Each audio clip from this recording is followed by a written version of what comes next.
I don't see Brody online yet, but I'll keep an eye out.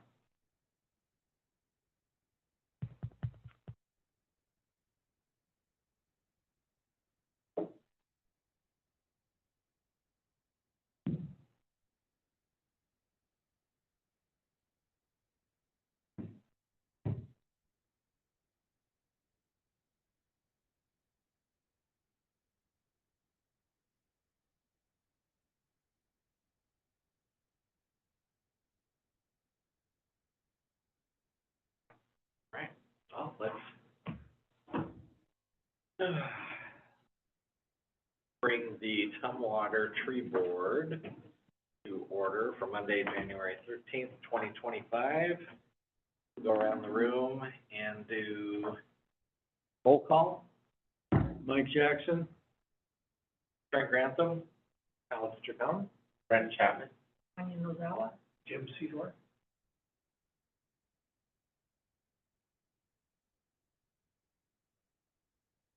I don't see Brody yet. Okay, well, if you, Brody currently is absent, but he's fine. Right. Changes to the agenda tonight? None for me. No changes. Next up is the tree board meeting reports. Anybody have a report? Just a heads up, there's a new book, Smithsonian published this year, Trees of North America. It's kind of a dendrological listing, 1 page for each species, 370 pages long. It's in the Timberline Library. This is their copy. So if you want to put this on your desk, or put it under your feet if you can't reach the floor, it's really thick. But it's a wonderful, updated, got the current scientific names in here. I'm sure it costs a fortune, but it's available through the library if any of the board members want to take a look at it this evening. I need to return it in the next week, but it's just an updated list, characteristics of trees of North America. You know when it was published? This year, 2024, sorry. Are you familiar with, there's, I don't remember what it's called, like woody plants of North America, but they all had like hand-drawn, is that Yeah, these are all photographs. pretty similar to, Yeah. as far as like the information? It's similar, it has distribution, characteristics of the plant. It's not systematic, I mean, can't use, there's no key. Tree and trying to figure out what it is. There's no anatomical key for it, but wonderful reference if you already know what you've got. Oh, okay. Is it arranged by region or alphabetical? Alphabetical. Alphabetical. Genus, yeah. You really have to know it.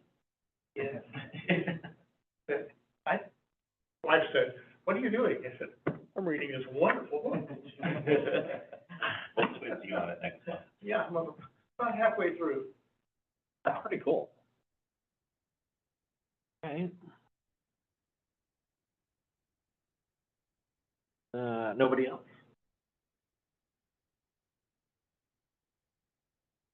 Managers report? Yep.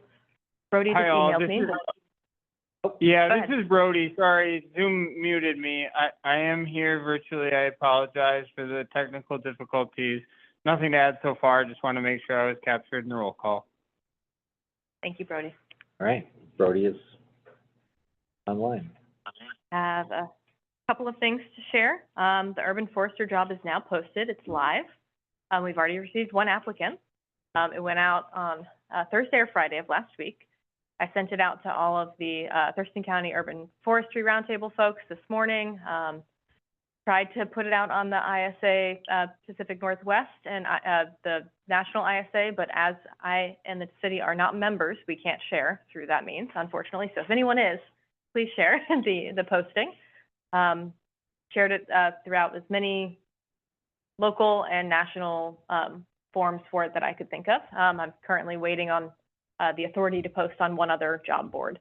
But the posting is out, it is live. We're going to do our first review of applications, early February, but it's, open until the position is filled, with the goal to have, the position accepted by the winning applicant, by the end of this quarter, per the grant timeline for that particular milestone. Do you have a standard, minimum number of applicants in the pool? It really City. depends on,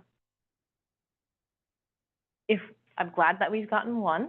Sometimes for some positions, it's very difficult to get any applicants. Others are much more, robust pools, so. But we'll do our first, look through in February, and we noted that on the application and everywhere that we sent it out. So hopefully people applied this month. And if not, if we don't find a good applicant, to move forward with the interview, then we'll keep waiting. I'm just thinking of college graduation. Maybe some people who would be interested but aren't graduating until May or June. So, assuming that the announcement is going to universities throughout the U.S. Our first applicant is currently a master's student, and they haven't graduated yet, so at least it's not deterring that person. I'm asking for a friend, what's the compensation package? It starts at 80,000 and goes up to 100 something. I can share the link with the tree board. I have others, but I'm gonna share a link. The climate element of the comprehensive plan, the draft, is currently out for public review.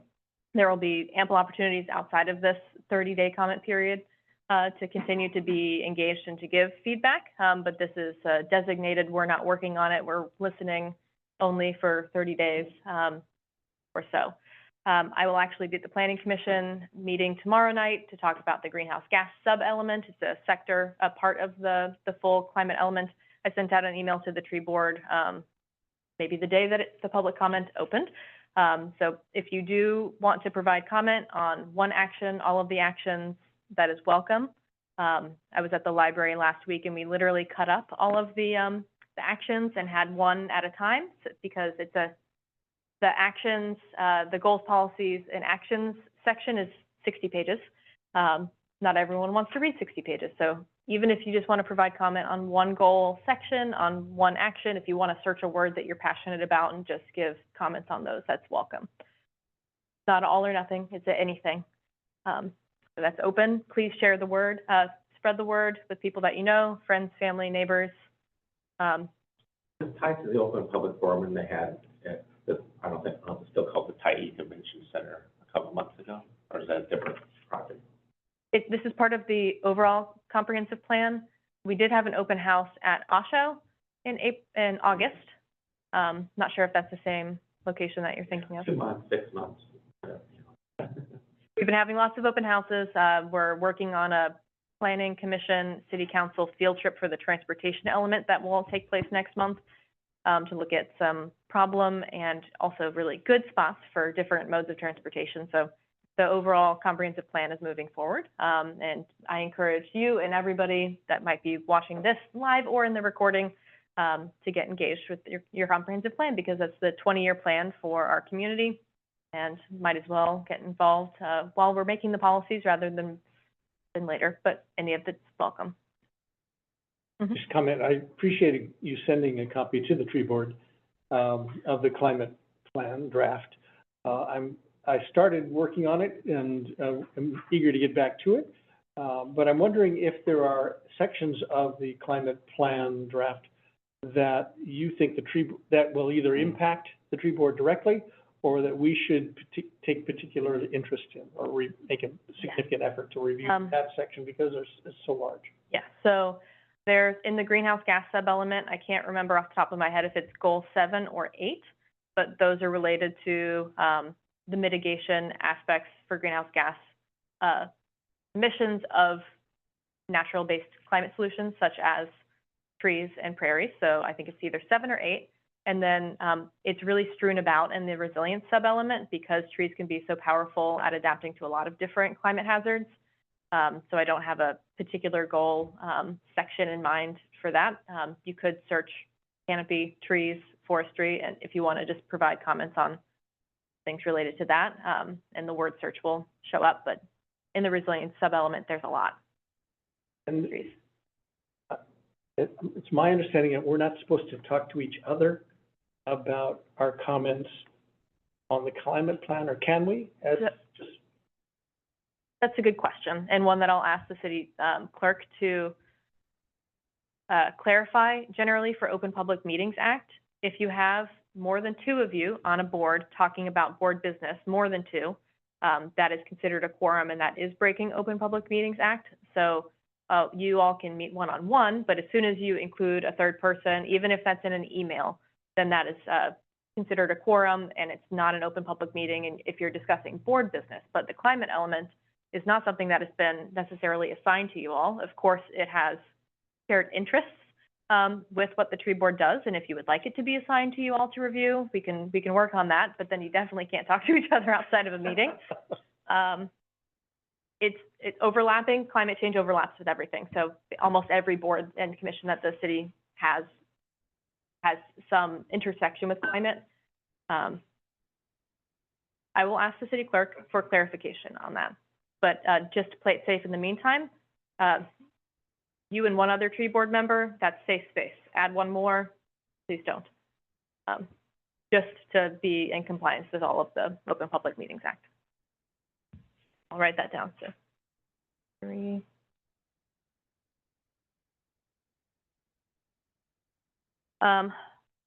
So the tree and vegetation protection ordinance is back on the planning, the community development work plan, which is great because it was otherwise going to be pushed all the way to 2026 for them to even pick up again, which we heard you. You all were not pleased. Council was also not pleased with that suggestion, so it's moved back on. The community development team, mostly Dana Bowers, who was sitting where Mike's sitting in our last meeting, she will be the point person for it, and she will pick that work up after the comprehensive plan work is complete, or at least until the first sections of it are adopted come summer. So she will likely pick that up as early as July. So keep that in mind when you're working on your work plan here, and then that her working on it means working on the contracts to extend the work with the consultant that was doing it, her reading it for the first time. She's chomping at the bit. She wants to read it, but she wants to make sure that she's focusing on her other tasks too. So after July, you may see something, hopefully something before the end of the year, but at least it will be happening this year. at our last meeting, you said something about, I think we were talking about the Meeker Oak. Maybe it was some other topic, but you said, if we ask you for an update, then you can pursue it. But in some cases, unless we ask, you don't, or you can't. I can. I just, urban forestry is 20% of my job, so I'm normally busy on the other 80%. And when someone reminds me to ask, then I ask, because I'm otherwise working on other tasks. So it's not that there's an obstacle for me, just it's not at the top of my head every day. And when someone asks, I want to make sure that I'm doing my good customer service to a resident and getting that information to you as quickly as possible. I'm just wondering if we need to ask you for an update on these things every month. I can start to make it a standing item that I can remember. If we make it a standing item, and Tanya asked today, so I got an update. Good job. Yes. And I apologize for not thinking about that proactively all the time. Kind of with the Meeker Oak, mostly it's not happening in my hands or in my office, and it's something that I have to remember to ask, and I don't know what's happened since. Yeah, I'm not only interested in the Meeker Oak, the urban forester position, I assume, but I don't want to make too many assumptions, that you'll give us an update every month, and this climate, or the climate action plan, as well as the, what are we calling this? The urban forest management plan, or the ordinance update stuff. Dana's doing it, but can you just tell us if there's any delays or something about each month, if that's gonna I be? can add that to my list of running topics to make sure that I update you all on each month with the manager's report. So that's the Meeker Oak, the climate element, the ordinance update. Was there any other? Urban forester. And the ordinance, is it both the tree ordinance and the landscape ordinance, or just the tree? So for 2025, it's just the 16.08, the tree ordinance. We couldn't remove enough other things from the community development work plan to fit those in as well, but we were able to at least get the one, and the one that's the big one. We can still, the tree board can still provide guidance on the street tree list. That's something that is administratively changed. So that's something to also keep in mind for when you're working on your work plan today. My last update that I had here is, thank you, Tanya, for reminding me to get a Meeker Oak update. The arborists for the second assessment have completed their field work and analysis, and we hope to have their report by the end of this month. I did attend a Zoom call where they went over those reports, what their general findings, but it wasn't paper, wasn't written down, and they're going through a peer review with other arborists to make sure that all of their techniques and methods were foolproof, perfect, great. I believe at the last meeting, you told us that there was a holdup with the Permitting, state yeah. historic. Archaeological.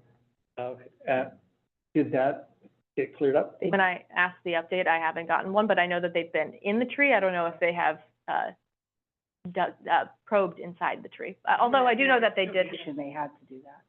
And yes, it must have happened because in the Zoom meeting that I had with the city administrator, the mayor, and the arborist, they did show pictures of the pressure washing essentially that they did to excavate to get to the roots. That random meeting invite we got last week? Got some random Zoom invite, like an hour before a meeting. I didn't. On the 7th, I learned this today, that when I made the Zoom webinar invite for today, that the link still works. I had to reschedule it today, but it was apparently scheduled for the 7th. That was my bad. But we all know the actual day of it, so the invite, you still could have clicked on it and it would have worked today, but yes, that would have been it. So I didn't notice it until today, so thank you. But everything worked out because we have people attending virtually, so it wasn't an obstacle. Those are all my updates for now. Anya, Could you share just basically like kind of your feeling for the meeting? with the arborist? Yeah. Good, positive? Positive. Okay, all right, nice. And I do have pictures of the air excavation. I should have thought I'd send it to you, but I will send that to you when I get home. I saw some pictures Okay. when they were going They through even have a the, little video. It was very fancy. and they had the people up in the tree, pictures of them while they were probing into near where the kestrel's nest is and stuff to see how big the cavity was. Lots of pictures, so very cool. And they left a lot of the rocks out too. It's all, Yeah, apparently people piled a lot of rocks at the roots. they did At it. some point. Well, they excavated them. Yeah, they did that, yeah. Yeah, but And they just had left a them. bunch of rocks at They the left them, yeah. base of the tree. Is there a plan that for like, I guess when the results are, how the results will be public, or if they will, or Oh, I'm sure will be given to the public? they will be public. They will likely be scheduled for a city council work session is my best guess. I haven't been told exactly what, I know that I will get it, when it's published. And, that I will immediately ask, can I send this to the tree board? We appreciate it, thanks. The fact that we haven't heard the tree board hasn't heard anything from the city council, makes me assume that the tree board doesn't have any role in this review. That is correct. So it would be for your information. And when the report is out, it is a public record, so. And if we would only have a role if the council asked us for our advice. Yes. Okay, thank you. The way that the code is written that authorizes the tree board, that's my interpretation of it is, if council asks you to do something that's outside of the other, purpose, which I did print with your, packet today, the last page is the ordinance that established the tree board and has your roles and purpose, so that it would be useful for the conversation today. And we have that line in there that says anything related to trees, in the ordinance. I printed just enough, so let me see if I have it.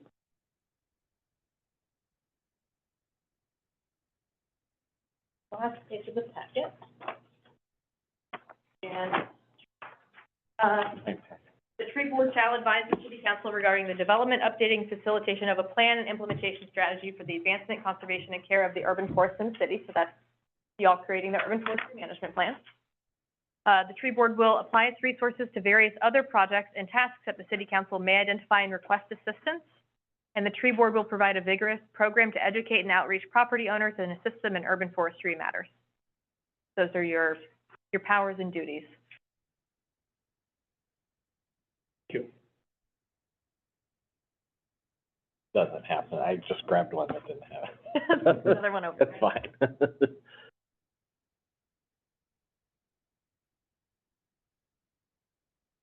Any other questions for me? Well, we're still on manager's report. I don't have anything.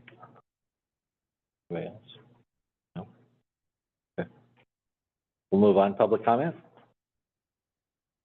Jane, would you like to speak, provide public comment? All right, and Isabella registered online and said no comment on their registration, but I'm just going to ask. Isabella, would you like to provide any public comment?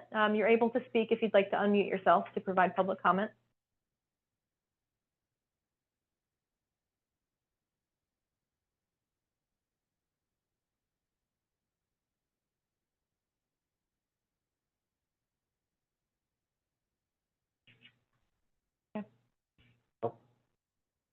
Okay.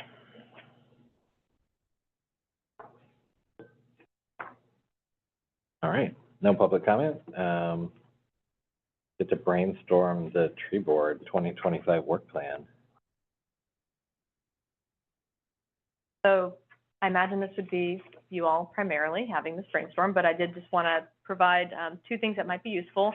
One of which is the section of code that does go into your powers and duties, so that ideally you keep what you're planning within those powers and duties. Also, I did talk with Councilmember Swarthout recently to alert her to the concept that you all can work on tree issues if council asks you to. So now she is abundantly aware of that, and probably talking to the other council members about that as well. And I will be trying to, I can't promise that I'll be able to get it, but trying to have a joint board meeting with the city council and the tree board at some point in the year, so that you all can talk about those things. And the most ideal thing to bring to them would be your work plan for the year, so that they can be aware of what you all intend to work on, if there are any gaps, if there are things that they would like to add to your work plan or remove from your work plan. So that's one thing that hopefully you can keep in mind while you're having that conversation. The other is I printed this. This is the project narrative scope of work from our contract with the River Network, the U.S. Forest Service grant that's paying for the urban forester and a lot of activities. So I just want to bring to your attention two programs that we do need to launch in mid-2026, that if you would like to provide guidance for the urban forester to consider as they're developing these programs, that would be Milestone 3 and Milestone 4. Milestone 3 is on page 4 of that attachment. It's plan and launch the Canopy Equity Program. So that's basically the Arbor Day tree giveaway, but on steroids, that we would be giving it to those areas that are disadvantaged. We would be giving not only the tree, but also compost, watering bags, materials to help the tree survive. We have a goal of 250 trees. We'll probably do more than that, but so the tree board, something to consider is that you could help design what trees for what conditions. We will maybe be using that Arbor Day Foundation tool that I talked about a number of months ago, where you put in the address and you have to drop the tree species into the different location with the satellite. But if there are trees that you would like to suggest for different conditions, something to think about. Also, Milestone 4, plan and launch tree assessment assistance. Something that you could think about and work on is how tree board can help get the word out about that opportunity come 2026. So this would be the urban forester would be able to provide pro bono tree health assessments to about 50 people I think is the intention, that are living in those disadvantaged areas. So to help people, keep trees and to assuage fear over just trees existing on their property, help them understand the tree's condition, maybe find out if it is perfectly fine and not a scary tree, going at that, non-regulatory incentives and programs for tree preservation. So those are two things that I would like to suggest that you dip into, but you all have autonomy. Just keep in mind that your roles and duties are limited for the code. So I will be quiet now and listen to you brainstorm. I also don't have the minutes from last month. I think we had some ideas last month. I don't have them either. Oh, I'm gonna use them as a crutch for some ideas. Yeah, sometimes it takes a while for the minutes to come to me. I haven't gotten a draft. For milestone 4 for the urban forester, Mhm. I would imagine that you would get a lot of requests specifically on tree risk. Is that something that the urban forester is going to be able to provide? Like, We've asked, it's a preferred qualification for that they be tracked, but it's not the minimum qualification. So obviously what they'll be able to provide will be limited by what they're accredited to do. and if they are track certified, would they be doing full track assessments for individuals? I would love for your input on if that would be appropriate or what you would like to see regarding that. Basically, what I have here is my vision of it. The details need to get fleshed out, and that's why we're hiring an urban forester and why we have a tree board, because I'm not skilled in forestry. You all are. So best to design a program with people who know what the program means and how you can go about doing it. Is there,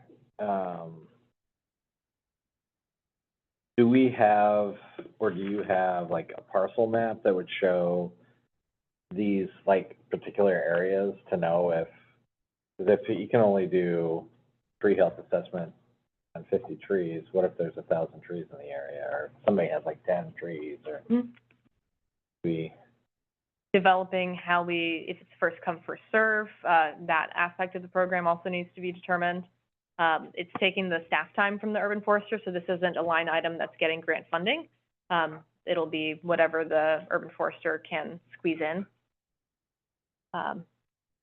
There are likely a lot more trees than what the urban forester will be able to do, but it's more than we don't do any right now as a city for individual homeowners or property owners. I need a little education. As I recall, the maps of the land where this, what's the terminology for that land? Disadvantaged communities. Okay, those disadvantaged communities, my understanding or my memory is that many of those are either have been developed or are being developed into affordable housing apartments. And I'm wondering, so we've got an apartment complex that falls inside this area. Who would ask for an assessment? A tenant or the landlord or the property owner? So the assessments are not intended to be part of any development project. It's not for us to subsidize the cost for someone to get through permitting. It's intended for existing properties, for folks that aren't trying to clear their land.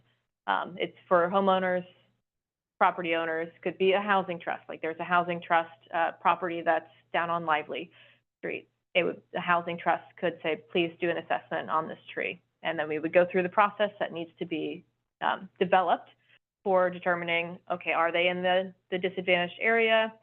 Can we reasonably say that they would need this assistance? That's something. What a housing trust is? Yes, it's like a land trust where, so Thurston County, Thurston Housing Land Trust, they own 6 units in Tumwater, 7 units total. They purchased a property with the intent to then sell the property at an affordable rate. There's a cap and there's an income limit for how you can get approved to live in these units. It's a 6-unit kind of duplex kind of situation that they have in Tumwater. The housing trust owns it. The person who ends up buying it, it's set at an affordable rate and they get to have the benefits of ownership. Any improvements that they make on the house, they get those improvements back if they sell the house, but they can't sell the house at a profit. It's permanently affordable. and income restricted as to who can benefit from that. So sounds like you all have an appetite to determine exactly how we go about developing the program or making some suggestions for the program related to Milestone 4. No work has been done on this to date, besides getting the grant funding. Yeah, I think there's an interest, I think a tool that these programs are going to use is the recommended tree list. So, my understanding is we no longer have that on the web. I don't know of a recommended tree list. We have an approved street tree list and a prohibited tree list. Okay, No recommended. We're working on the approved one, right? okay. Yeah. And you all can add that to your work plan to. I tried to find that this afternoon and I couldn't. Can you tell me how a citizen would find that list? Go to A board member, how I would find it. So, I'm going how I navigate. You could probably search tree list and maybe find it. Did that and I couldn't find it. So, because I'm the staff person for the tree board, even though this is where it gets a little confusing because we have these buckets that are departments, but things like trees don't live in one bucket. However, the tree page lives under my page. So you go to Water Resources and Sustainability, I didn't go there. go to Sustainability, and then you get to trees. Okay. And then you scroll down and there's an accordion feature, approved street tree species. Okay, as a resident, I wouldn't have looked there. Can you try the search to see what? Yeah, that's a good idea. Put in trees, approved. Trees, I put in recommended trees. Mm-hmm. Search engine optimization. Well, Yeah, yep. that's one of the things we can recommend right away. Yep. That, Yeah, there's a The broken link on our existing tree list board, should on our be tree board page too that I found. more that I- easily accessible. Feel free to send me these and then I can reach out to communications to ask to optimize. Everybody's brain works differently and apparently our webmaster's brain works like someone who works in a city government, because we do. So, help us make it better if you would, please. Thank you. So I'm just suggesting that, that be perhaps early on the calendar, that we start working on it. And I assume that the recommended tree list as well as the unrecommended tree list is a work in process. We will continuously update that as things change. So what would be the difference between the approved tree list and the recommended tree list? One is a street tree list, approved street tree list, and another is recommended tree. So the right tree, right place. The approved street tree is meant for right-of-way and with street trees, where a recommended tree list could be beyond that, but then you might want to also specify where those trees are best. So maybe some kind of clarification on it, like approved street trees. Maybe that is the title of it, not just approved trees. But, I am also wary about recommended tree list because it is right tree, right place, it's so site specific. How do you know what you're recommending for what specific circumstance? I agree. And so I think that's part of the discretion of the urban forester and Milestone 4 in providing some of this tree assistance to people. So terminology, titles, even on the web, should be, is important, and maybe we should even, field test it. Make it simple. Yeah. Well, and it varies, like, you're not gonna wanna dictate to a developer to go through an urban forester to select all the trees for a property. But a homeowner might, yes, want that. And if you do have an approved or even a recommended tree list, like, somebody would consider those safe to use wherever, and it'd be up to like planning or whoever's reviewing landscape plans that would, The urban forester will, yeah, be the one looking at plant-related. even if it's not within the Yes. managed area? Yep. Okay, The grant funding can only be applied to the orange area of Oh. the map. The urban forester will be working in all the areas with the intention to reserve 50% of their time okay, for the disadvantaged area. okay, well, that's good to know. Clarification, that 50%, how is that measured? We're gonna figure that out.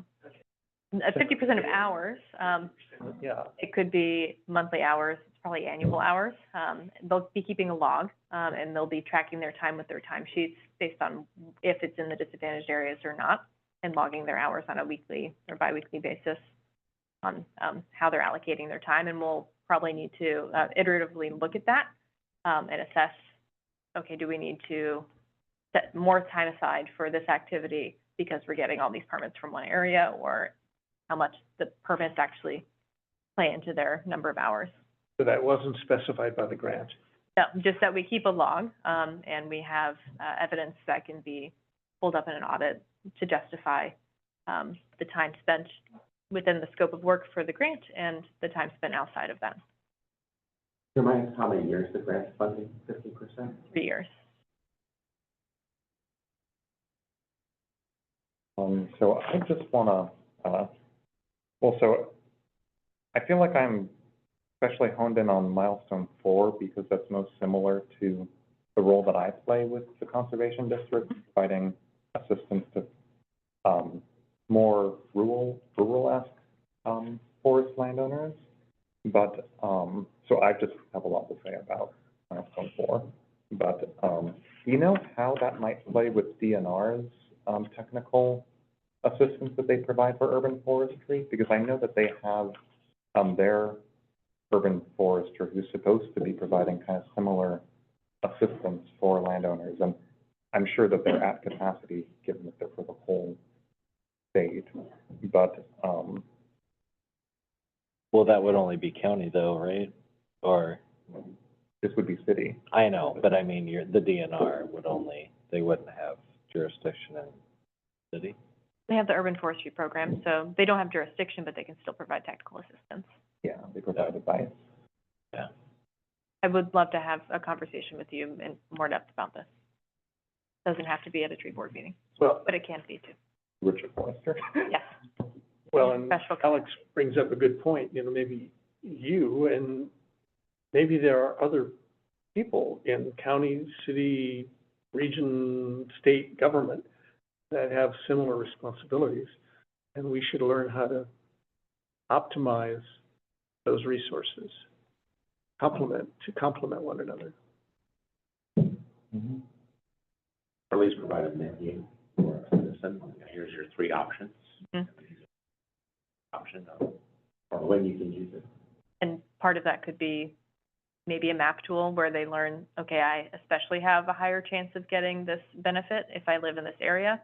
If I don't live in this area, then I have 3 options with maybe less of a chance of being, fit in for an appointment. And, Mike or Trent, I assume that the other option is a private consultant, hire a private consultant. That should be on the list, so that we don't exclude that resource from the group. The, service from the Conservation District, this service that would be coming, for the disadvantaged community and the DNR, I believe, are all free of charge.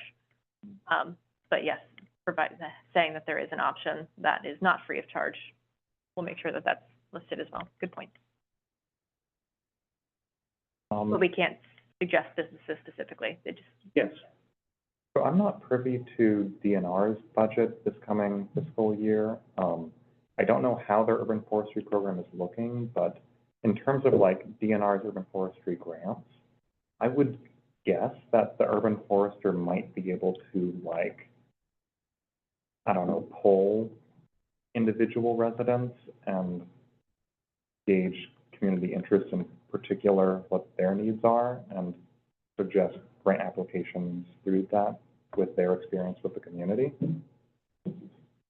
I'm just saying words. we will, I look at those grants regularly. I think we've gotten one almost every year for the past several years. This year I didn't apply. But, yeah, that could be some complementary funding to expand the community. Well, I'm thinking like assistance that could be given to landowners further than just, yeah, your tree's a hazard tree, good luck. Well, we do have the Milestone 5, which would be, it's specifically for street trees, and that won't launch until 2027. But that's a small grant program for low and moderate income folks that live in the disadvantaged communities, for them to get street tree trimming costs taken care of, have hire a contractor to take care of deferred maintenance in certain areas. Again, disadvantaged community specific, and ideally prioritizing folks with low to moderate income. Yeah. That would be just for street tree trimming. Also for areas that have, the branches are causing disturbances for pedestrians and bicyclists, and areas that we know are issues, but people just can't afford to do the necessary maintenance that's needed. This does not include sidewalk maintenance, just trimming, because then we would run out of money in a second. Yeah. But we do have at least this assistance to help keep the street trees healthier.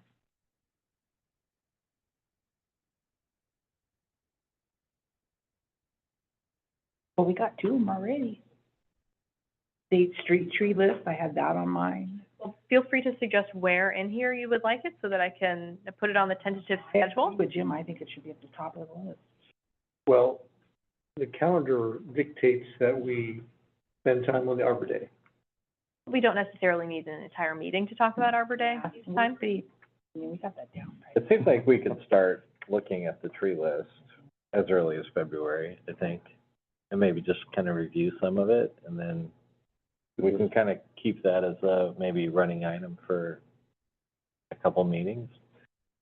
Yeah. Is this the approved or the recommended list? Well, it would be, There is no recommended list. right, All of it would be about, yeah. it would just be the tree list that the city currently has. Okay. Alyssa, is there any data indicating, how often the tree list is, somebody goes to the tree list?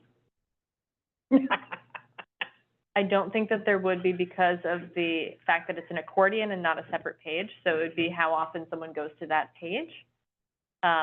Also, I think Tanya asked for metrics last time, and then, We were talking about that last time. yeah, we didn't Didn't. get, the time frame was not correct. Maybe that could be a piggyback topic, is how we can help, make the public aware of this list once it's updated. And is it possible for the city to monitor, if it's being reviewed, if it's being accessed? Ideally by whom, but I assume we can't do that. I wonder if could you make it where it's like a downloadable thing, so then it could ping like every time it's downloaded?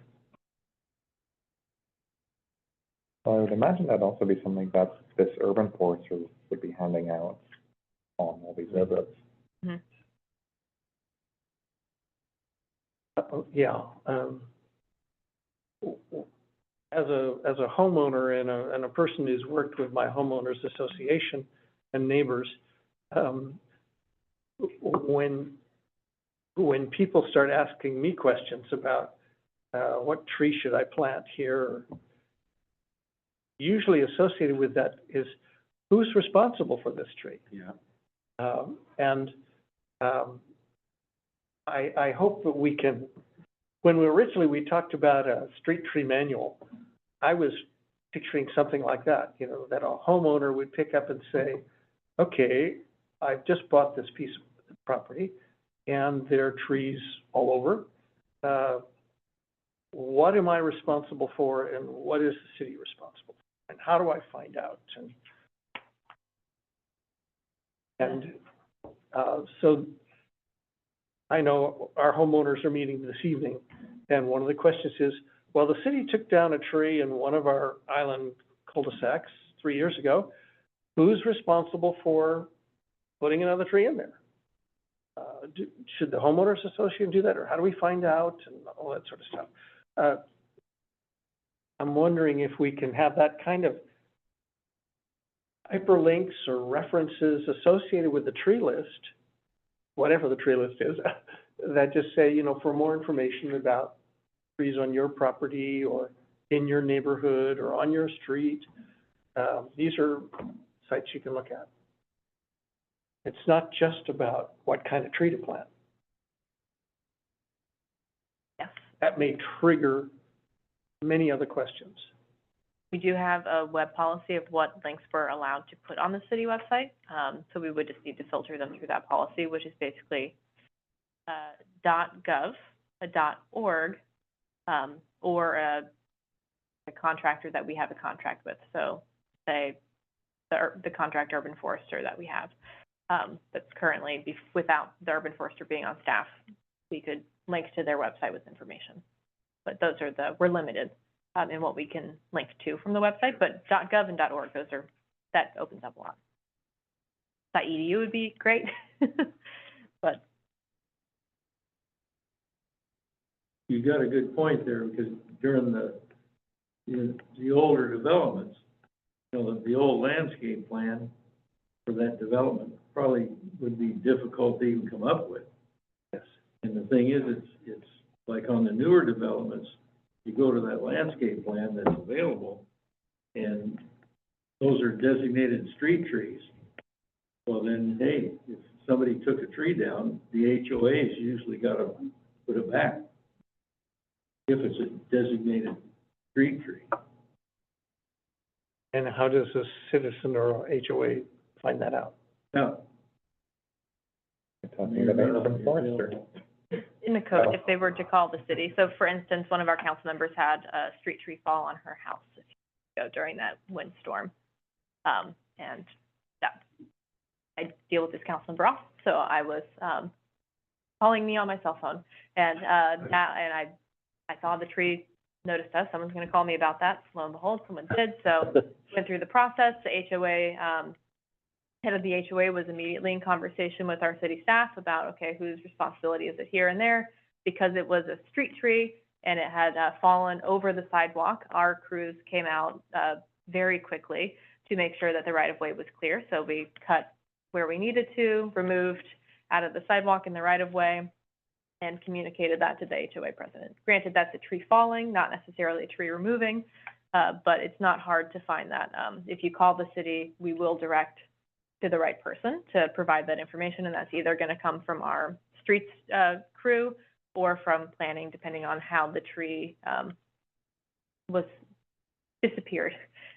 What action made it disappear? If it was falling, if it was hazard, if it was routine maintenance, sidewalk maintenance. I encourage your HOA to reach out to the city. Yes, thank you.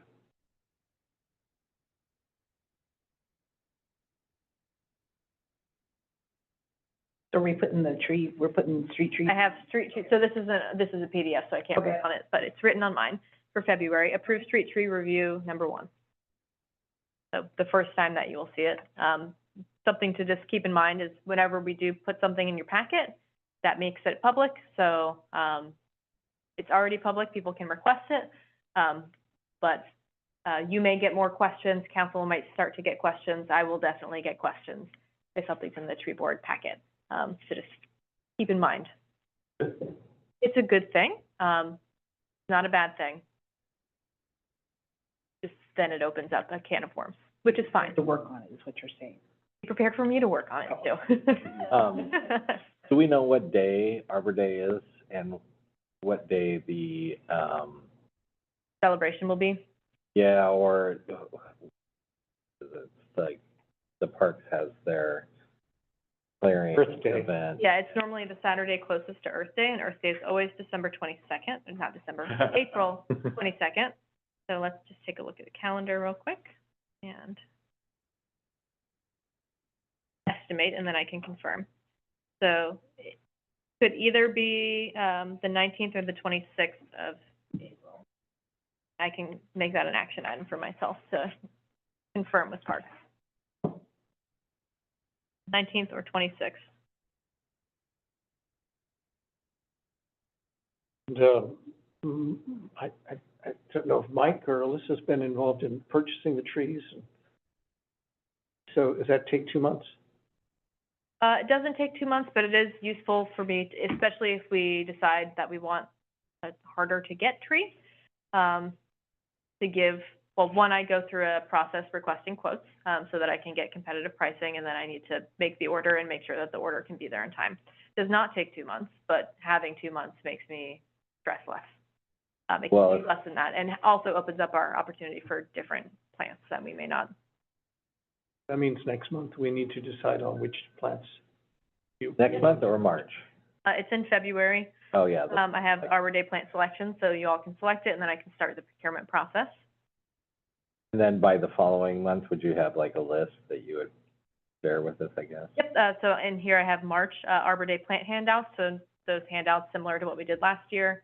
And taking into consideration, reaching out to the tribes for information about the traditional uses of those plants might take longer than a month, but the intention is to try to get all that information. And that's another reason why, knowing in early February what the plants are, so that I can consult in a respectful and not rushed manner, so that we can get everything finalized by April. And do we have do you feel we have a good marketing plan for Arbor Day We ran out of Great. plants last year. already in existence? So what we did last year, we can just do again?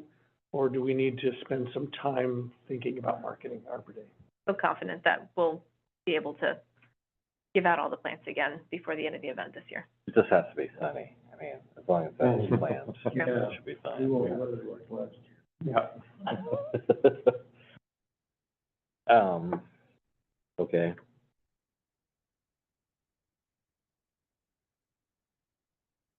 So in February, oh, go ahead. I was gonna say, if we're interested in milestone 4, which it sounds like we are, something like that might be more advantageous to do that after the urban forester joins us. Mhm. I don't know, it looks like it could be July or September, October, yeah, if you're trying to nail down. Is that the one that's starting in March of 2026? Yeah, we could do that in October. You want to put that down for October? Just to review, what is that? And at that point, would you like to provide guidance that then the urban forester takes to develop the program? Would you like the urban forester to give you their suggestions and you provide feedback? Just trying to figure out to what level does staff need to prepare for any of these items? I mean, both, really. To hear from the urban forester where they would like to see the program going, and probably input on that, and general input. Urban forester to have kind of like a goals and outcomes that they'd like, and maybe like an outline of the program. Okay.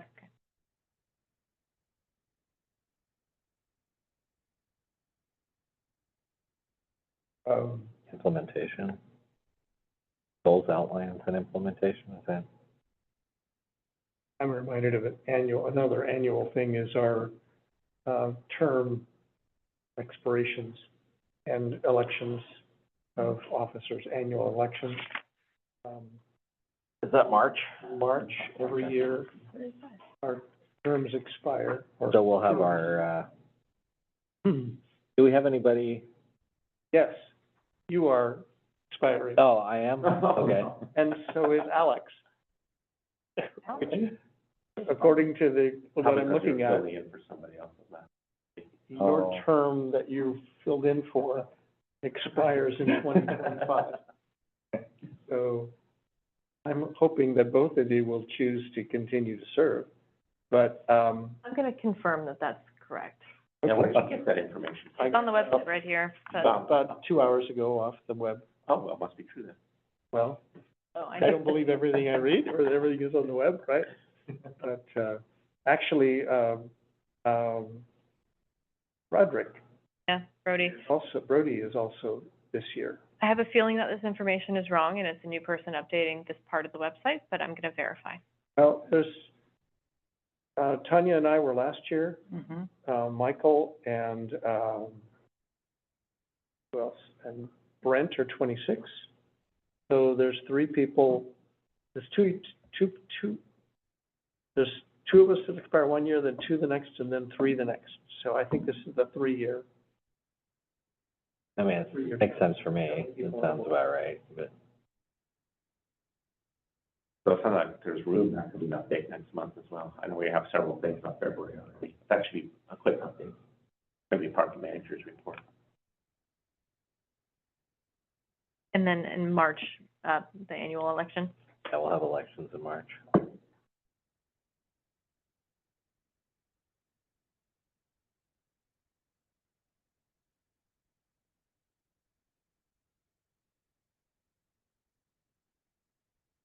Do you all want to do a field trip? It's, past 2 years, we haven't had a quorum. I don't know. Yeah, I still think they're important, but, you know, we haven't had, like you say, we haven't had one for a couple of years. Well, we've had them, Well, but no, we we had haven't one. attended. Yeah, there hasn't been a quorum. So I think they're worthwhile. I learned a lot. I missed last year's because I was out of town. But, I think they're worthwhile, and I think, you've done a great job of picking sites that were of current concern. And, I'm not sure, I guess it's not really realistic to think we could say, you know, there's an issue going on over here, let's take a field trip next week and take a look at it. But it's almost like we should do that sort of thing, in order to, I feel like I benefit a lot from that sort of activity. Maybe we could do something in May. There's nothing for May right now. I'm kind of curious, for example, I'm thinking this, the disadvantaged areas, what's that term again? Disadvantaged communities, it's an EPA term. If you could, if we could come to understand what those are, I mean, we know where it is on the map. And I'm still not clear as to whether it's everything inside that yellow zone, or if it's just pockets inside that yellow zone. That, because Well, it would just be like residentially zoned properties, right? And would there be a way to kind of do a GIS where you could overlay like residential, what would that be, like, Parking, yeah, or land usage type? land use, yeah. Because a lot of this is the airport too, so. yes, but And there's a lot of businesses around there Yeah. too, so. yes, and my experience from, you know, walking the dog is that there are some nice houses next to some low-income houses. Right. And so I'm assuming that if you've got a nice house, it doesn't qualify, even though it's in the zone. But I'm not sure about that. I would wager the other way around. I don't know the methodology that the EPA does for their environmental justice screening, but I'm sure you could do a deep dive on exactly how they determine based on socioeconomic factors, areas, Well, I don't know. I'm just, it's going to affect the urban forester where they work and how they charge their time. Is everything inside that yellow zone qualify as disadvantaged, For them charging their time. regardless of whether it's a $500,000 house or $1,000? I tried to use better data. They didn't want to use more local verified data. They had to use the federal tool, which looked at everything really big picture. Oh yeah, it's an index. It's weighted in certain ways that make sense, probably for other parts of the country more so than here. Again, I wager that whole methodology on how they index, what they gave particular weight over other things is available, but I have no idea what it is. Yeah, Not like we do anything about it. no, but, Caches. If we said, I'm sorry, I don't like the way that you want me to constrain the funding here, they'd be, cool, you don't get the funding. So, yeah, I'm not trying to ruin anything. I'm just thinking, oh, our apartment buildings, affordable housing apartment buildings, do they qualify? Or are we just talking about individual family, individual dwellings? that's all stuff that still needs to be clarified, but the intention of us, grant funding, so there's grant hours, that's different, so that could be whatever kind of building, if it fits in that orange area, the urban forester can charge 50% of their time to that. But the incentives aren't intended for large commercial, developments to benefit from. It's intended for the people that are having a harder time, that So the also happen to live. By Home Depot do not count. Because last time, in a couple meetings back, we talked about those being So part of it.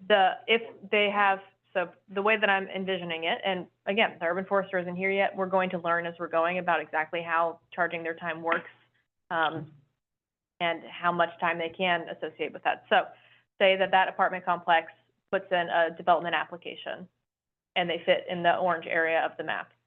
Urban forester's time definitely counts for disadvantaged area, so, but, doing a tree assessment for them, no, that should benefit folks that are, the tenants have to figure out a lot of these things, but the landowner, has less of a economic need, socioeconomic need for those benefits than someone else that isn't a large, they're a small, I'm floundering, I'd like to answer. Yeah. Well, I'm just so confused on how are we gonna help? How's the tree board helping? Yeah. That's With it? why I'm confused. Helping to get the word out, so if you. Oh, okay. Yeah, the first, for milestone 4, it's helping to get the word out, and, for milestone 3, help design some suggestions of what trees would be appropriate. Okay. The urban forester is intended to work on these in large part, but there are aspects where your knowledge of the community, I don't know if this person that we're gonna hire, will already live here. They could be a weird Florida person like me that needs to learn all the trees out here, but they probably will be more skilled at that than I.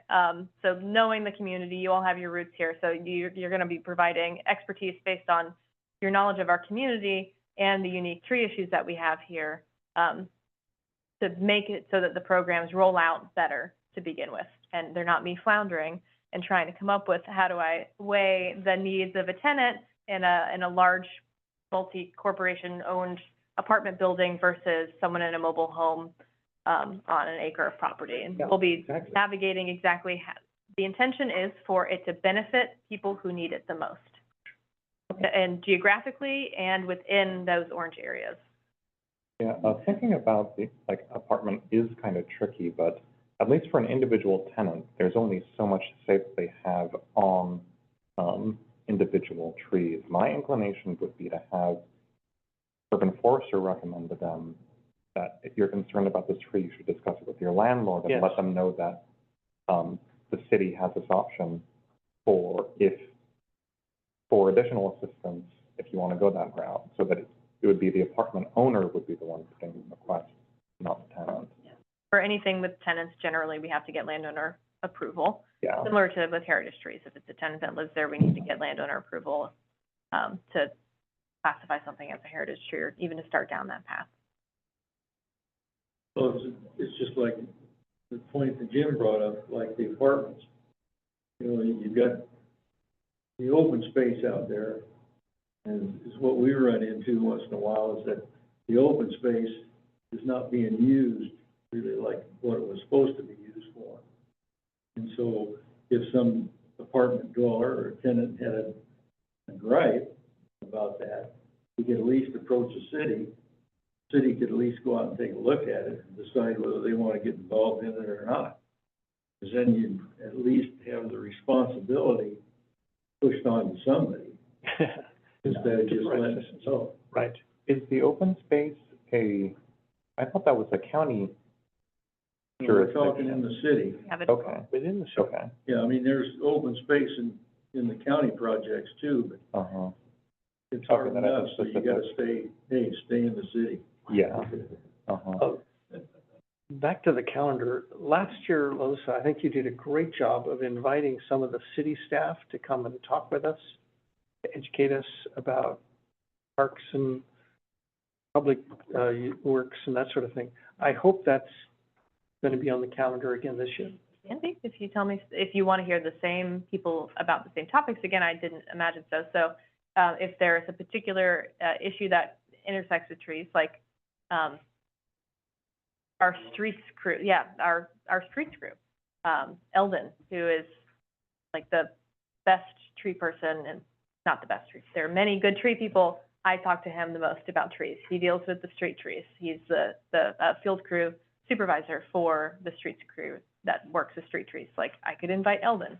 Have good input on the approved He list. does. Yes, and I actually worked with, so the version that you all will get will be the version that is after I've spoken to Eldon, and we've just blacked out entire ones that he's, please get that off the list. Do not do that again. Because he has that on the ground. Okay, so I can, He works with the Parks Department? with our transportation engineering department.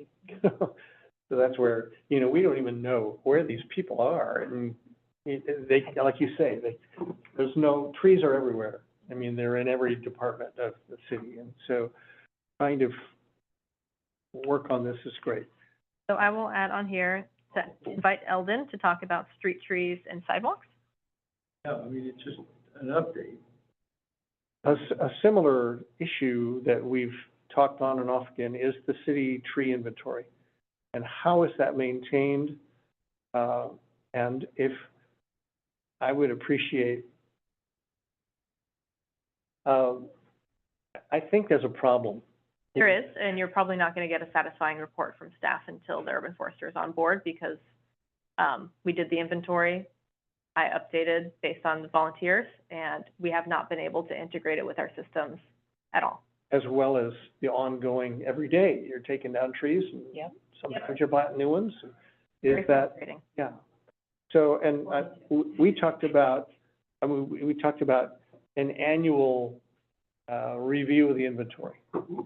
Say, oh, you know, we did an analysis after we did the last, and we said, oh, we got way too many, Norway maples, or, and so what can we do as a tree board to encourage the collective city, that is the residents as well as the parks, as well as the Public Works Department, to, increase the diversity of trees in the city? We've talked about, climate change and the impact on trees. So how can we, and, you know, how can we talk about that, review that, I don't know if it's annually, to see if we should be tweaking what we're doing and what we're We should. planting and what we're, that sort of thing. Yeah, we should. So I hope that can be part of the calendar. Just as a reminder, we need to be thinking about the inventory. How often, How is it changing? And what's the trend? Yep. how often is this, tree list updated? Well, It it's hasn't like been 10 years. for a long time, but I hope it's an ongoing thing. Approved street trees. Sorry, the approved street tree list. I think the last time was like 2008 or something like that. I don't, Is that I when it don't, was I done? haven't been involved, and I've been involved since We've- 2018. Yeah. Because I wonder if there might be a way to get Galen that, did the, like, that original. like, responsive with I the feel like it was a while inventory. ago. Like over abundant trees, removing them from the list, that kind of thing, based on inventory results.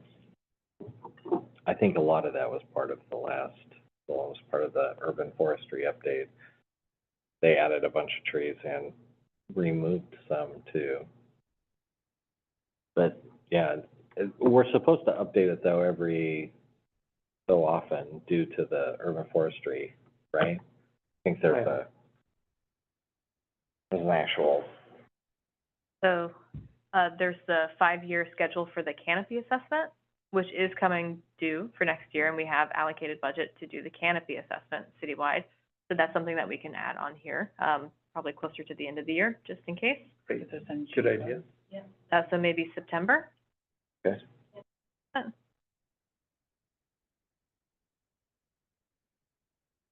And, so with the goal to have maybe also in September, this is a suggestion.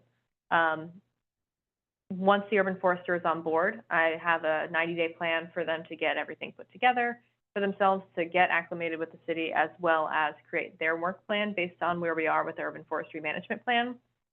So if that urban forester is hired, first quarter, second quarter, perhaps September would be a good time for them to bring their work plan to you all as well.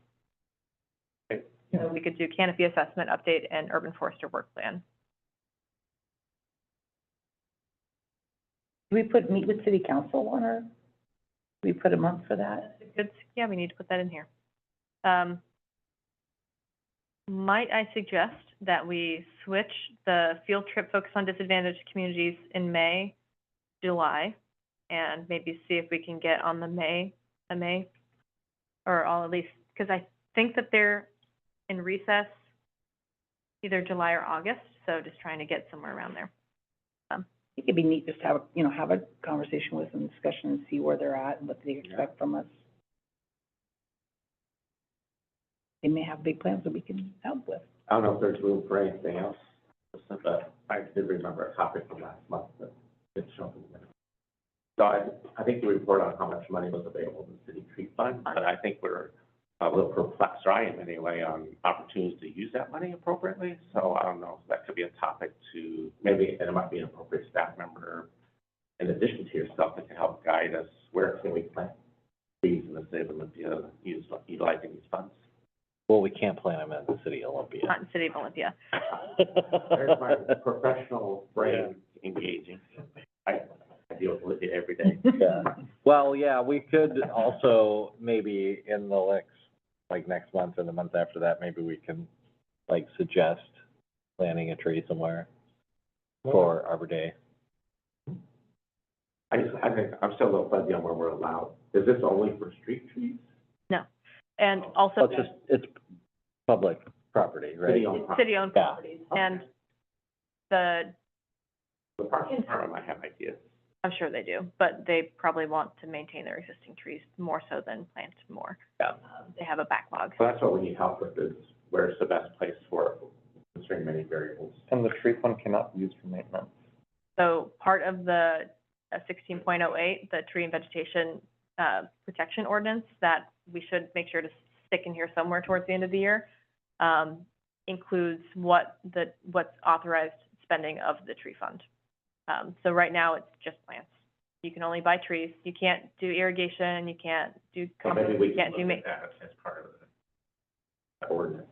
Oh, we will be, that's part of it. The ordinance itself is like a good 60 pages long. Coming from another decade.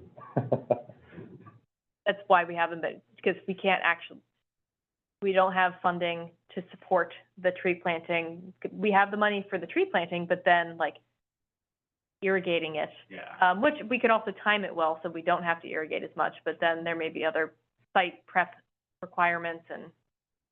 Oh, no, yeah, how you can integrate. Yep. The topic, so we don't lose track of the topic of tree fund, but maybe it works itself beautifully into another topic.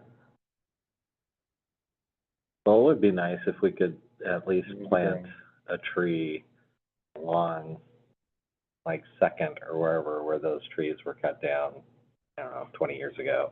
And there's a tree grate, but no tree in them, near Michael T. I know the fire station at one time was interested in having a big tree planted, so it kind of blocked the public view of their patio. That's what we need, is ideas like Yeah. that, where to put trees, that someone's gonna be able to maintain. Yeah. If someone could please send me an email with the exact area of this tree that you would like to plant, or this vacant tree spot, Okay. then I can run it up the chain and see if, All right, how about the Gary Oaks that you guys got from the little seedlings? Do you guys have a plan for those? I can ask. They're in the Parks Department. Have to be a big area. How many germinated? Well, they took out 3 seedlings. Oh, actual They- seedlings? Yeah, they were Oh. about that tall. I can ask. I mean, that's gonna have to be a big area, but that'd be neat.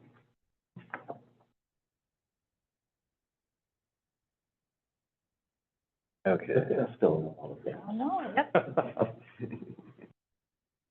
So I have, for February, Arbor Day plant selection, approved street tree list review number 1, and an update on the appointment expiration dates. Arbor Day plant, for March, I have Arbor Day plant handouts, annual election, and maybe we'll put the street tree review on there again. Sure it'll take more than one time. April, Arbor Day and urban forester hiring update. Hopefully we'll have made an offer and it would have been accepted by then. May, potentially a city council joint meeting. If not, then potentially the field trip focused on disadvantaged communities. June, introduce urban forester. We can probably add something else to that agenda. Perhaps that's when I invite Eldon, to talk about street trees. I have to make sure that I'm allowed to ask him to work because it would be overtime, so I just have to get the approval to do that for him. July, it would either be that field trip on disadvantaged communities or the city council joint meeting, depending on when I can get that scheduled. August would be a summer field trip, location to be determined, and hopefully it will be somewhat reactive in a proactive way of emergent issue. September, urban forester work plan and tree canopy assessment update. October, discuss milestone 4 with the urban forester to come prepared with goals, outcomes, and an outline for implementation, to get your feedback and also your ideas on how to improve that. November, urban forestry management plan implementation update and tree fund and the code check-in for 16.08. And then December, work on this for next year. I have an interest that I just want to bounce off the board to see if anyone else, as we've been reading and learning in the Meeker Oak, Davis Meeker Oak, was that, I got that right? Has raised issues. I'm curious about the tribal perspective on trees. And I'm wondering if I hate to say tribes because I know they're not all one, but I'm interested in learning about the tribes or different tribes or tribes' perspective on trees. How do they manage trees on their property? What are their values? I mean, how do they assess value for a tree? How do they perceive what we call heritage trees? And that may be a huge can of worms, but I'm learning that, you know, they have some history, and of course, and how does that impact the trees in Tumwater? And what should we know that we don't know now? That to avoid conflict and misunderstanding and inappropriate choices. How does anyone else feel about this?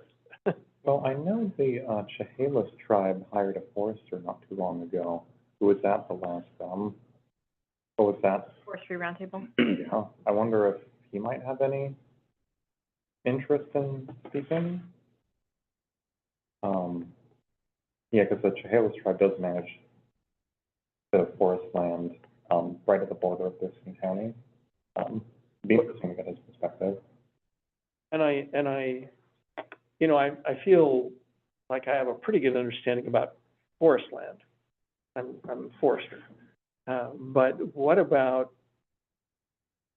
historical trees or,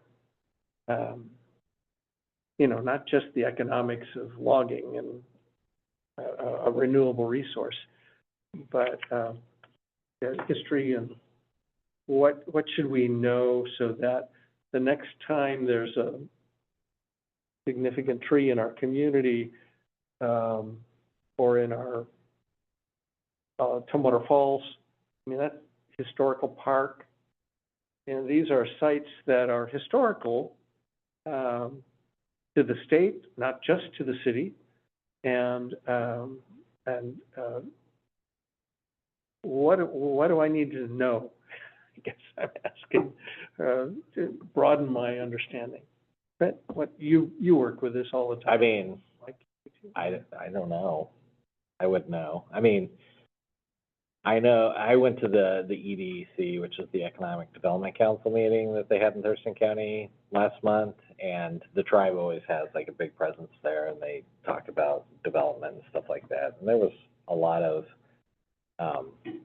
because there's a group of tribes that are part of the Chehalis tribe, and they were very like negative about, you know, land that has been stolen, and then so they've gotten this land back, and they can do whatever they want with it. It's not, I mean, so, you know, they're more of like, there might be trees that are significant to them, but I know like with Historical Park, that's a very like pioneer sort of history. You know, there's the Crosby House. There isn't any that I'm aware of except for like some of the totem poles on Fourth Avenue that even relate back to tribal land. I could see that being a little touchy. Did you watch Yeah. the June city council meeting? No. If you watch the June city council meeting, there was a lot of natives. There was Cowles tribe that represented there. I think there was 3 or 4 of them that spoke. And I can't remember the other tribes, but I mean, that meeting went on for 2 or 3 hours. I know with the Cowles members that spoke, they were very upset that they weren't aware that the Gary Oak was gonna be taken down. It was very important to them. A couple of them actually did the Cowles Trail, the year before, him and his brother, and he spoke of that, doing the Cowles, like, they stayed the night on the road and did the whole history thing. So it was very important to them. Well, I was curious, for example, when I drive to Yelm and I drive through the Nisqually Reservation, I think, okay, all these trees along the highway, what will the Nisqually do when those trees are hazardous? Will they just come down? Yeah, well, again, I think that the Chehalis forester that they hired might have more of an inclination on some of the day-to-day management of their trees.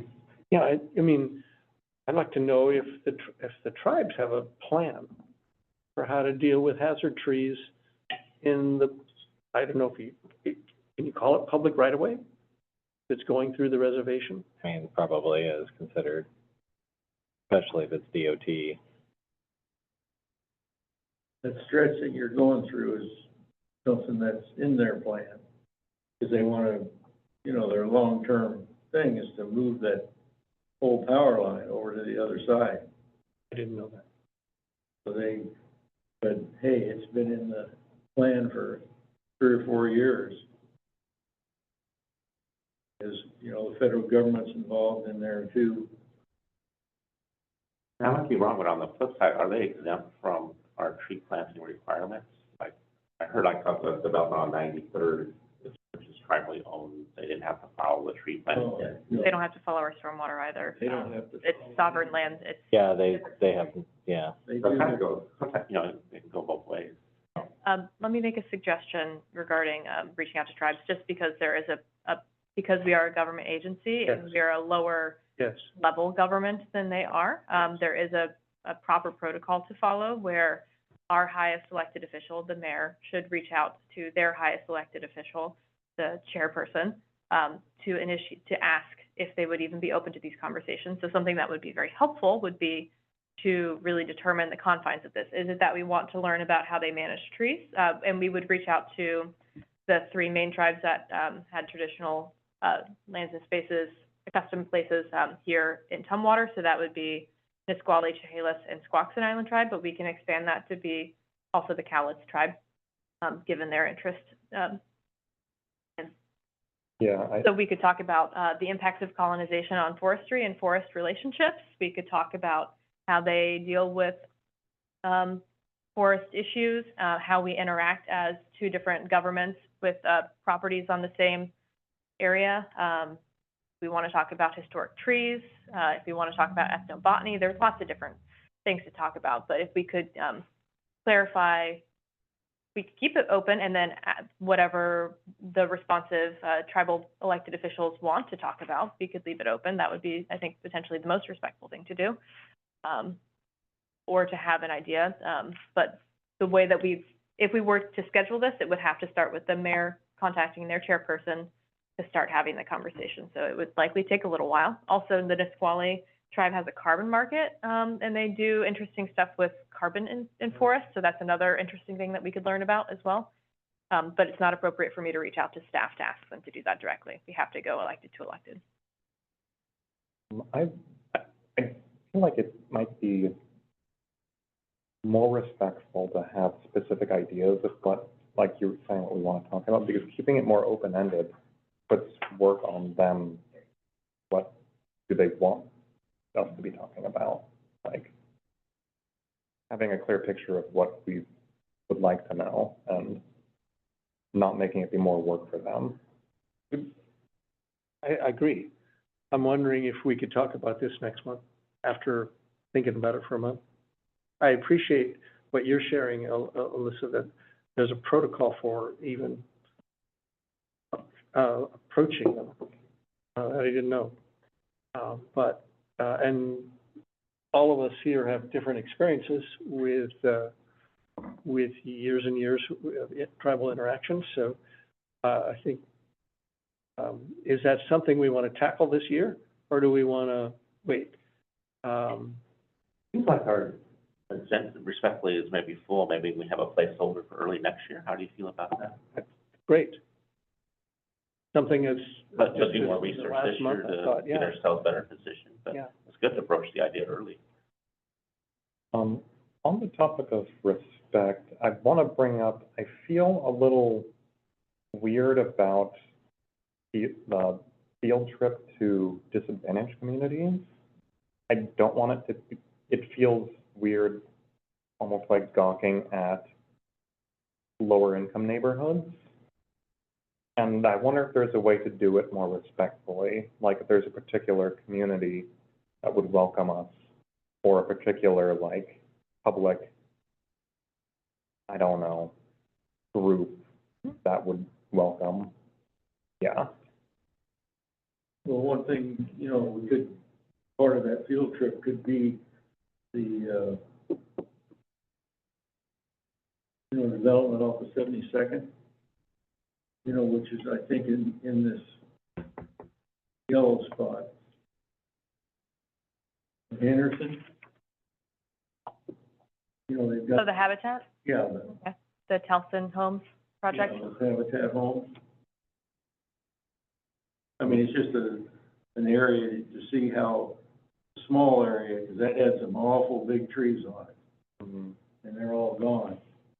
And there's no way to really protect them with the way the development is there. But it'd be one that we can discuss, how it looks. I mean, they're starting to build those things. I don't know. Several of them are done, I think.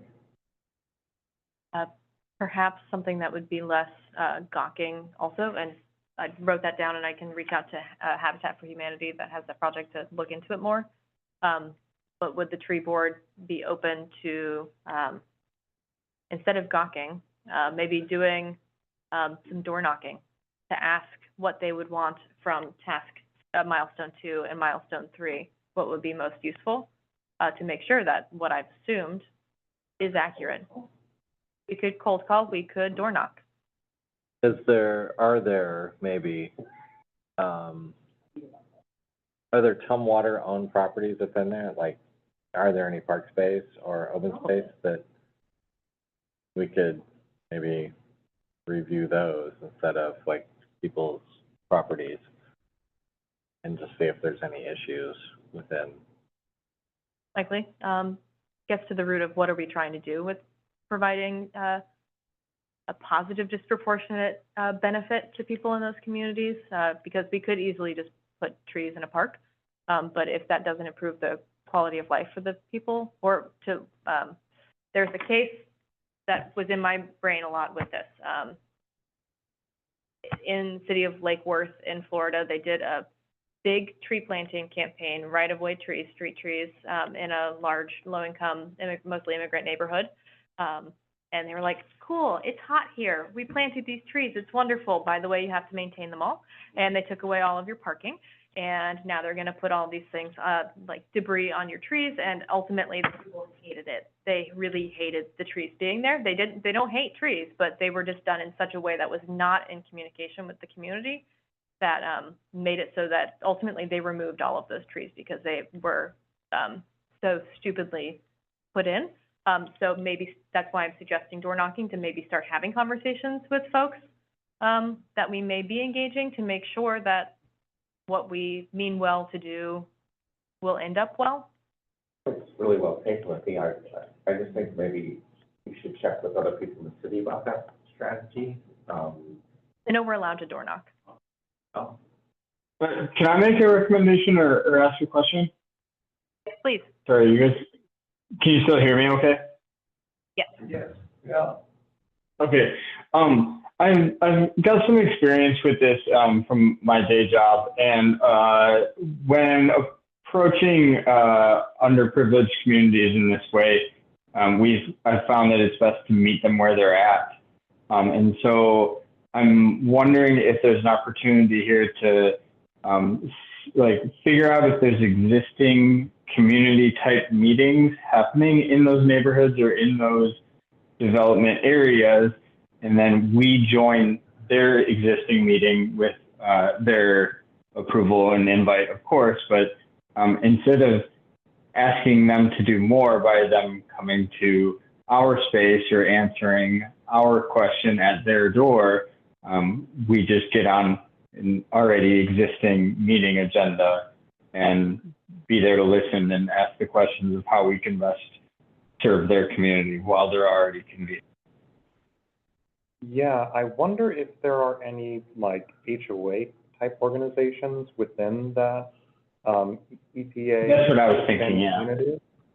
Yeah, to see if we could ask them to get on one of their meeting agendas. And I raised this topic, so I just want to circle back.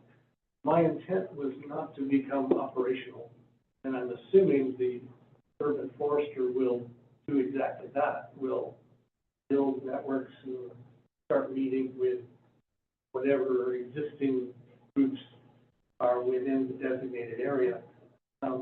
My interest was trying to understand the area. Physically, I mean, you've given us maps, and I can picture where the maps are.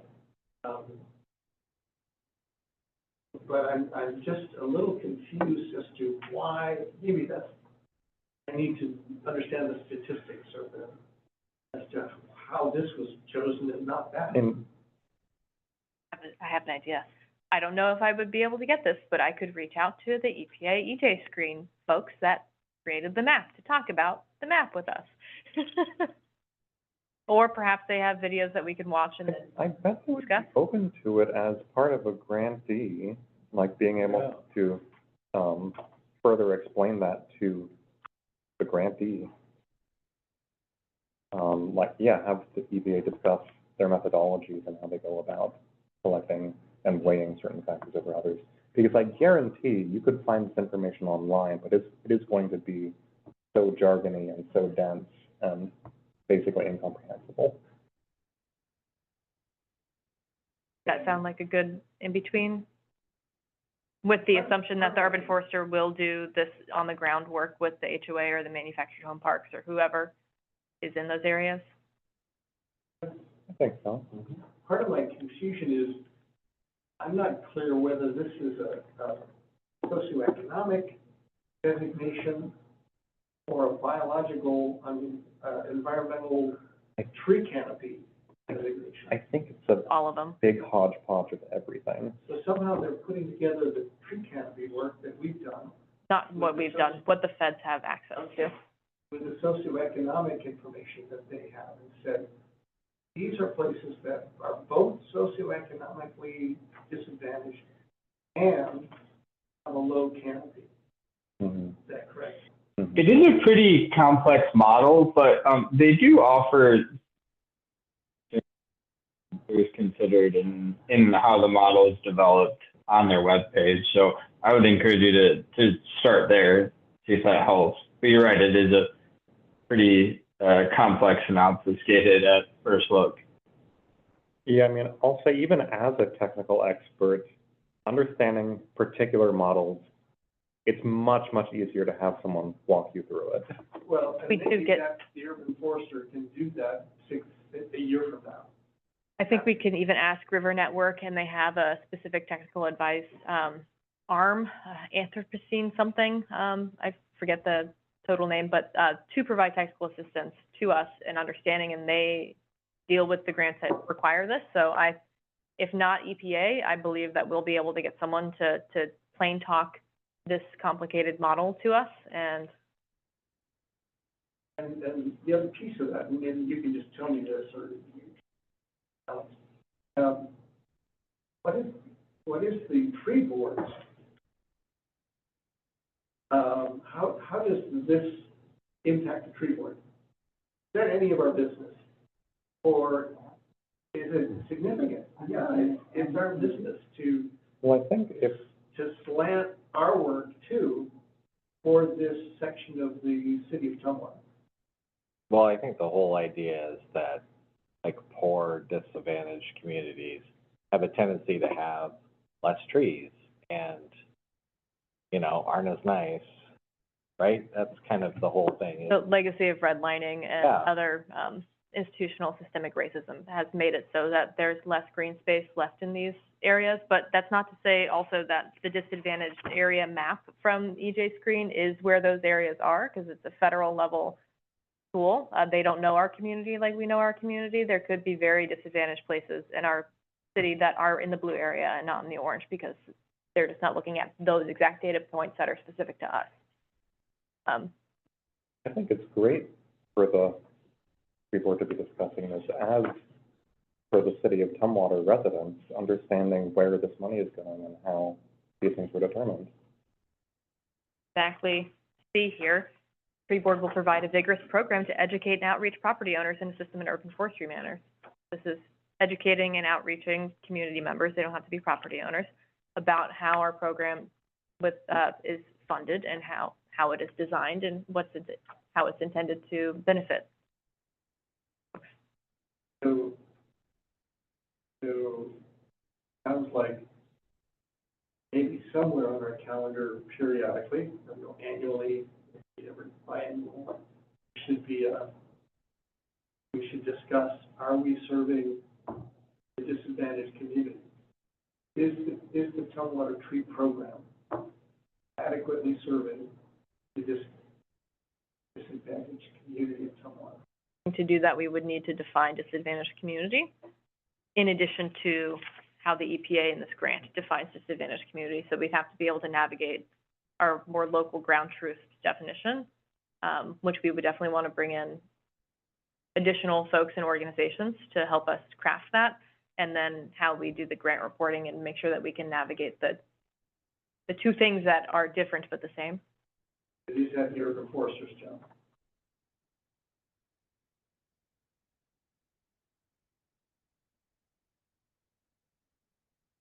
Would it help to put that information on the website? Yes, I doubt that people are gonna come to the city website to ask that question though, but yes, we could link to it. We want to be bullets, how we can help, or go there for help. Well, that would be all part of implementing the strategies for the urban forestry, giving them some sort of guideline that we could, you know, somebody's like, oh, I have these issues related to landscape or the urban forestry or trees, they can fill this out, and, oh, there's a grant that I can apply for.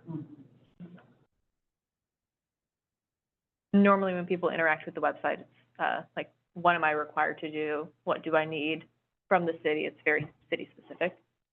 People will go to other trusted sources for a lot of other information, or not great sources, but, it's helpful if we curate the trusted, good sources. But that might likely, the city's website is not the first place where they're gonna go look for that information, but we can still put it there. Are we through with that topic? I've got one more. Go ahead, Jim. Okay, the last one that I raised last time, and Alyssa responded was the tree board name. Can you just go over that again? It was suggested that we might make an effort to change our name to the Urban Forestry Advisory Committee, or board. And, what I think I heard from Melissa is that that takes moving mountains. Not mountains, no, but it takes moving. Is that something we could start on this year? Other than the name, it wouldn't be labor that you all can do, it'd be labor that I and the city attorney would need to do, which I can do. If you're settled on Urban Forestry Advisory Board, I can start to run that up the chain. My thing that I still don't quite know is that this would be an ordinance change. Ordinance changes normally require some level of public, engagement.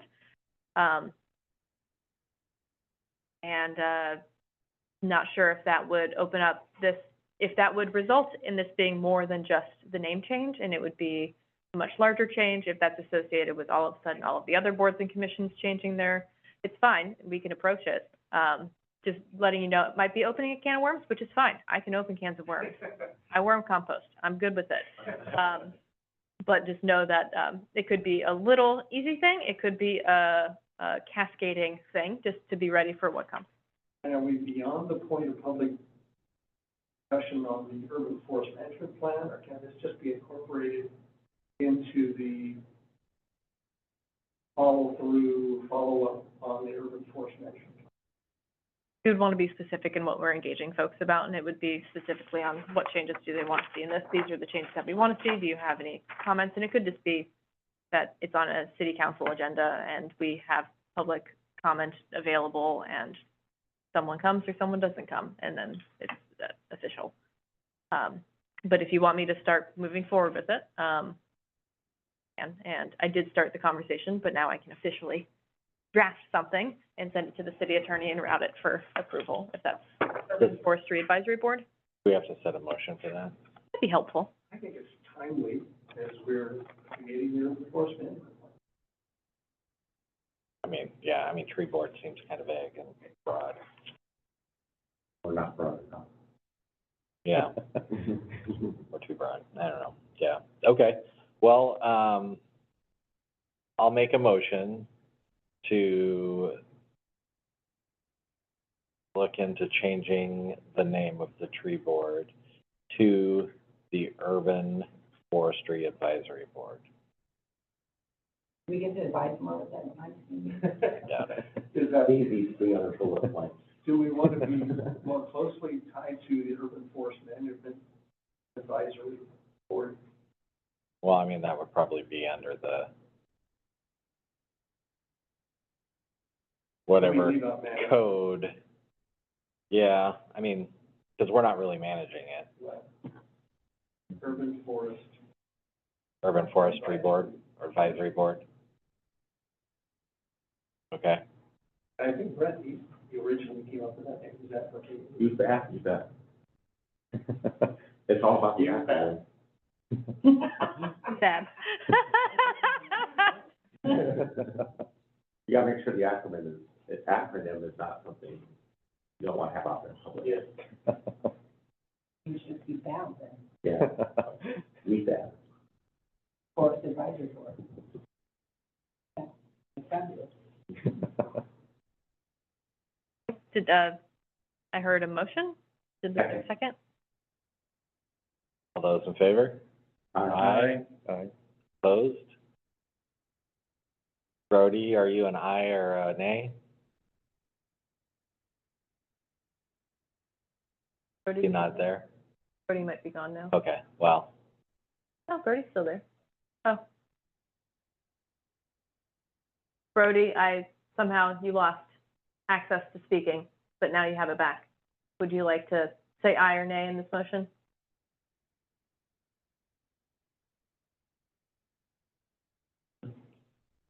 I'm muted.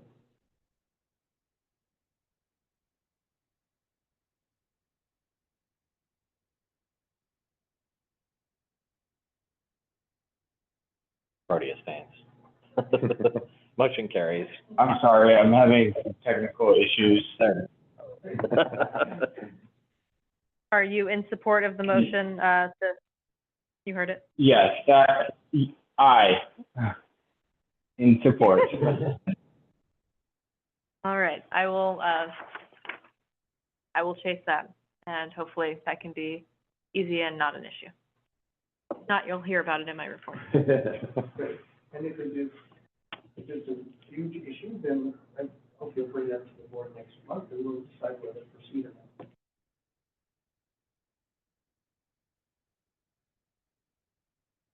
Okay, well, sounds like we have our agenda filled. Our next board meeting is February 10th. And final business would be to adjourn.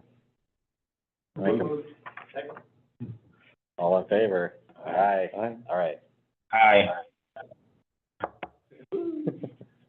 Thank you, Brody. Board adjourned. Yeah, sorry about the tech issues today, guys. I will be there in person. Hey, we had a perfect quorum, and I love that. Thank you for being here. It's phone or however. Wonderful, thanks all. Thank you. Right.